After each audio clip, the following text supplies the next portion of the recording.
તલોદ શહેરમાં 25 એપ્રિલે બજારો બંધ રાખી વિરોધ વ્યક્ત કરાશે।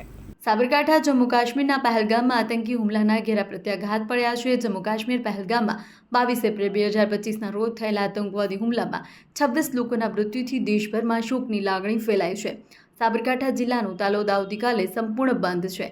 હિન્દુ સંગઠનો દ્વારા આતંકવાદી હુમલાના વિરોધમાં બંધનું એલાન અપાયું છે। ભારત સરકાર દ્વારા આતંકવાદીઓનો ખાત્મો કરવામાં આવે તેવું હિન્દુ સંગઠનોની માંગ છે।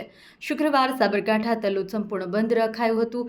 અપીલ કરાઈ છે અને આતંકવાદીઓના ફાયરિંગમાં મૃત્યુ પામનાર લોકોને શ્રદ્ધાંજલિ આપવામાં આવશે। તલોદના વેપારીઓ પણ બંધમાં જોડાશે। આતંકવાદીઓના ફાયરિંગમાં મૃત્યુ પામનાર લોકોને શ્રદ્ધાંજલિ આપવામાં આવશે અને આતંકવાદીઓ દ્વારા રાજ્ય જાતિ નામ પૂછ્યા વિના ફક્ત ધર્મ પૂછી ફાયરિંગ કરાયું છે। ભારત સરકાર દ્વારા આતંકવાદીઓ સામે કડક વલણ અપનાવવામાં આવે તેવી ઉગ્ર માંગ કરી છે। અહેવાલમાં ન્યૂઝ દિલીપ પરમાર, તલોદ, સાબરકાંઠા।